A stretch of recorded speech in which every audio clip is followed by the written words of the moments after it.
கிறிஸ்துவுக்குள் மிகவும் பிரியமானவர்களே, சில மாதங்களுக்கு பிறகு மீண்டும் ஒரு காலை தியானத்திலே உங்களை சந்திப்பதை குறித்து நான் மிகுந்த மகிழ்ச்சி அடைகிறேன். கர்த்தருக்கு சித்தமாயிருந்தால் இன்று முதல் ஒவ்வொரு நாளும் நாம் எரேமியாவின் புஸ்தகத்தை நம்முடைய காலை தியானங்களிலே தியானிக்க இருக்கிறோம். இன்றைக்கு எரேமியா புஸ்தகத்தின் முதல் 3 வசனங்களை நாம் வாசிக்க கேட்கலாம். எரேமியா 1ஆம் அதிகாரம் 1 முதல் 3 வசனங்கள். பென்யமின் தேசத்தில் உள்ள ஆனதோத் ஊரில் இருந்த ஆசாரியர்களில் ஒருவனாகிய இலக்கியாவின் குமாரன் எரேமியாவினுடைய வசனங்கள். ஆமோனுடைய குமாரனாகிய யோசியா என்கிற யூதாவுடைய ராஜாவின் நாட்களில் அவன் அரசாண்ட 13ஆம் வருஷத்திலே இவனுக்கு கர்த்தருடைய வார்த்தை உண்டாயிற்று. அப்புறம் யோசியாவின் குமாரனாகிய யோயாக்கிம் என்கிற யூதாவினுடைய ராஜாவின் நாட்களிலும் யோசியாவின் குமாரனாகிய செதக்கியா என்கிற யூதாவுடைய ராஜாவின் 11ஆம் வருஷத்து முடிவு மட்டாகவும் எருசலேம் ஊரார் 5ஆம் மாதத்தில் சிறைப்பட்டு போகும் வரைக்கும் கர்த்தருடைய வார்த்தை அவனுக்கு உண்டாயிற்று.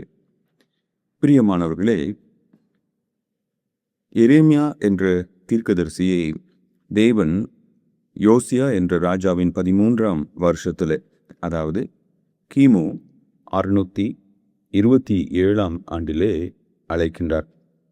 இந்த எரேமியா தீர்க்கதரிசி கிமு 627ஆம் ஆண்டு தொடங்கி 586ஆம் ஆண்டு வரை கர்த்தருடைய ஊழியத்தை இஸ்ரவேல் மக்கள் மத்தியிலே, குறிப்பாக யூதா தேசத்தார் மத்தியிலே செய்து வந்தார். இவருடைய நாட்களிலே இஸ்ரவேலிலே இல்லை என்றால் யூதாவிலே 5 ராஜாக்கள் ராஜ்யபாரம் பண்ணினார்கள். அவர்களில் மிகவும் முக்கியமான ஒரு ராஜா யோசியா. அவனுக்கு பின்பதாக சில காலம் யெகோவாஹாஸ் என்ற ராஜாவும் யோயாக்கீம் என்ற ராஜாவும் யோயாக்கீன் என்ற ராஜாவும் செதக்கியா என்ற ராஜாவும் அரசாண்டார்கள். இந்த ராஜாக்களுடைய நாட்கள் மிகவும் கடினமான நாட்கள். எரேமியாவினுடைய அழைப்பு என்னவென்றால், இஸ்ரவேல் மக்கள், அதாவது சாலமோனுடைய நாட்களுக்கு பின்பாக யூத மக்கள் 2 தேசங்களாக பிரிக்கப்பட்டிருந்தனர். ஒன்று வட தேசம், அது இஸ்ரவேல் என்று அழைக்கப்படும், அதன் தலைநகரம் சமாரியா என்ற இடத்தில் இருந்தது. 2வது யூதா என்ற தேசம், அதன் தலைநகரம் எருசலேமில் இருந்தது. இந்த யூதா தேசத்திலே குறிப்பாக யூதா கோத்திர மக்களும் பென்யமின் கோத்திர மக்களும் இருந்தனர். மீதமுள்ளவர்கள் வட தேசத்திலே தங்கியிருந்தார்கள். அதிலே ஆண்டவருக்கு உண்மையாய், அவருடைய ஆலயத்திற்கு உண்மையாய் இருக்க விரும்பின 10 கோத்திரத்தை சேர்ந்த சில மனிதர்களும் சில குடும்பங்களும் கூட இந்த யூதா தேசத்திலே குடியிருந்தார்கள். 622ஆம் வருஷம் அசிரியா ராஜாவினால் வட தேசம் சிறைப்பிடிக்கப்பட்டது. ஏறக்குறைய 10 கோத்திரத்தில் உள்ள பெரும்பாலானவங்க சிறை கைதிகளாக, அகதிகளாக, இல்லை என்றால் அடிமைகளாக பிடிக்கப்பட்டனர்.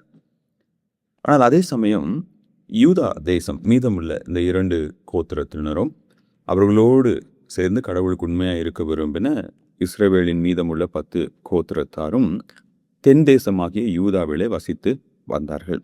ஆனால் அவர்களும் கர்த்தருக்கு விரோதமாக பாவம் செய்தார்கள். இந்த எரேமியாவின் புஸ்தகத்திலே 2 குறிப்பிட்ட பாவங்களை குறித்து எரேமியா தீர்க்கதரிசி பேசுவார். அது என்னவென்றால், முதலாவது, யூத மக்கள் மீதமுள்ள 10 கோத்திரத்தார், அதாவது அசிரியாவினால் சிறைப்பிடிக்கப்பட்ட 10 கோத்திரத்தாரை போல கானானிய தெய்வங்களை தொழுது கொண்டனர்.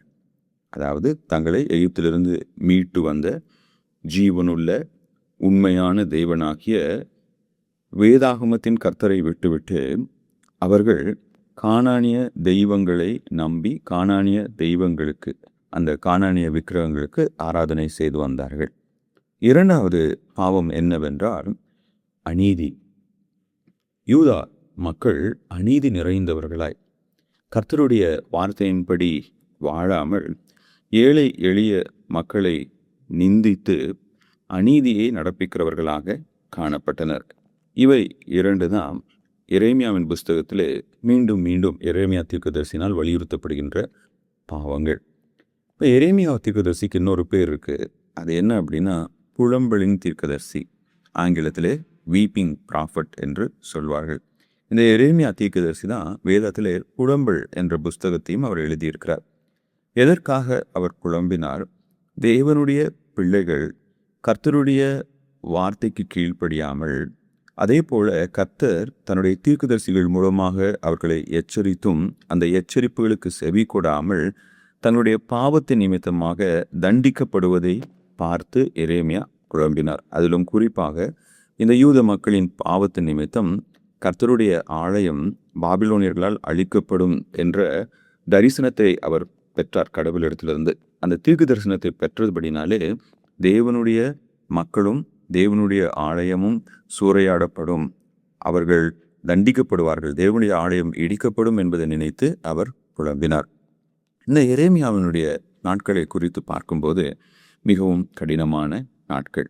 ஆனால் இந்த 3 வசனங்கள் மூலமாக நாம் கற்றுக்கொள்கின்ற 3 ஆவிக்குரிய பாடங்கள் என்னவென்றால், முதலாவது, நம் தேவன் செயல்படும் தேவன். ஒருவேளை நம்ம யோசிக்கலாம், இந்த 5 ராஜாக்களுடைய நாட்களிலே இஸ்ரவேல் மக்கள், அதாவது யூதா தேசத்தார் மிகவும் பாவம் செய்து அவர்கள் தேவனுடைய சிச்சைக்குள்ளாக கடந்து போனாலும் கூட அந்நாட்களிலும் தேவன் செயல்படுகிறவராக இருக்கிறார். 3ஆம் வசனத்தின் கடைசி பகுதியை நாம் பார்க்கும்போது, அந்நாட்களிலே கர்த்தருடைய வார்த்தை எரேமியாவுக்கு உண்டாயிற்று. தன் பிள்ளைகள் தங்களுடைய பாவத்தை நிமித்தமாக அழிந்து போவதை விரும்பாத தேவன் அவர் செயல்படுகிறவராய் தன்னுடைய வசனத்தை தன்னுடைய பிள்ளைகளுக்கு அனுப்புகிறவராய் இருக்கிறார். இந்த எரேமியாவின் மூலம் தேவன் இந்த எச்சரிப்பின் வார்த்தைகளை அனுப்பியதனுடைய நோக்கம் என்னவென்றால், எவ்வாறு யோனா நினிவேவுக்கு அனுப்பப்பட்ட போது அந்த நினிவேவின் மக்கள் தங்களுடைய பாவத்திலிருந்து மனம் திரும்பியபடியினால் தேவன் அவர்கள் மீது வரவிருந்த தண்டனையை தள்ளி போட்டாரோ, அதே போல இந்த எரேமியாவின் மூலமாக தன்னுடைய வசனத்தை தன்னுடைய மக்களுக்கு அறிவிக்கும் போது அவர்கள் பாவத்திலிருந்து மனம் திரும்ப வேண்டும் என்ற எண்ணத்தோடு தேவன் எரேமியாவை அனுப்பினார்.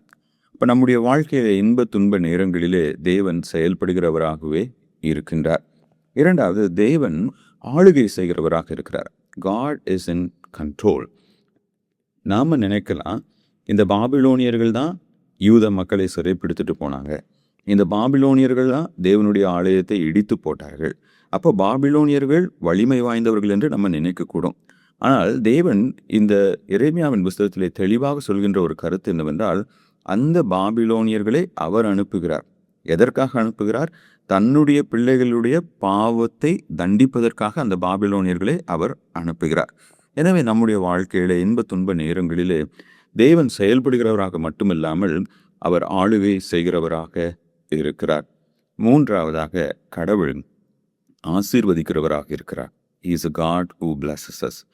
எரேமியாவின் மூலமாக இந்த வார்த்தையை தேவன் அனுப்பிய போது இந்த அதிகாரங்களை நாம் ஒன்றின் பின் ஒன்றாக தியானிக்கும் போது நாம் கண்டு கொள்ளலாம், இந்த துன்பமான கடினமான நேரத்திலும் கூட யார் தன்னுடைய வார்த்தைகளுக்கு செவி கொடுப்பார்களோ, யார் இந்த தீர்க்கதரிசியின் குரலை கேட்டு தங்களுடைய பாவத்திலிருந்து மனம் திரும்பி தங்களை கடவுளுக்கு ஒப்பு கொடுப்பார்களோ, தேவன் அவர்களை ஆசீர்வதிக்கிறவராகவே இருக்கிறார். எனவே எனக்கு பிரியமானவர்களே, எரேமியாவின் தீர்க்க தரிசன புஸ்தகம் மிகவும் கடினமான ஒரு புஸ்தகமாக இருக்கிறது. ஏனென்றால் அது தேவன் எவ்வாறு தன்னுடைய பிள்ளைகளை தண்டிக்கப் போகிறார் என்பதை நமக்கு வெளிப்படுத்தும் ஒரு புஸ்தகம். குறிப்பாக இஸ்ரவேல் மக்களுடைய வரலாற்றிலே ஒரு இருண்ட காலம் என்று கூட இதை நாம் அழைக்கலாம்.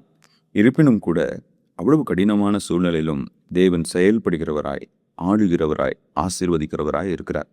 நம்முடைய வாழ்விலும் கூட இன்ப துன்ப நேரங்களிலே தேவன் நம்மோடு கூட இருக்கிறார். அவர் நம்மை கைவிடாத தேவன். எவ்வாறு எரேமியாவின் தீர்க்கதரிசன வசனத்தை கேட்டு கர்த்தருடைய வார்த்தையை கை கொண்டவர்கள் தேவனால் பாதுகாக்கப்பட்டு பராமரிக்கப்பட்டார்களோ, அதே போல நம்மை சுற்றிலும் எத்தனை தீமைகள் நடந்தாலும், எவ்வளவு கடினமான நாட்களிலே நாம் வாழ்ந்தாலும், கர்த்தருடைய வார்த்தையை நாம் கை கொள்கிறவர்களாக, அதை விசுவாசிக்கிறவர்களாக, கர்த்தருக்கு முன்பாக உத்தமமாய் நடக்கிறவர்களாக இருப்போமே என்றால் தேவனுடைய பேர் ஆசீர்வாதங்கள் நம்மை விட்டு நீங்குவதில்லை. தேவன் தாமே இந்த நாளிலே உங்களை ஆசீர்வதித்து அவருடைய சித்தத்தின்படி வழி நடத்துவாராக. ஆமேன்.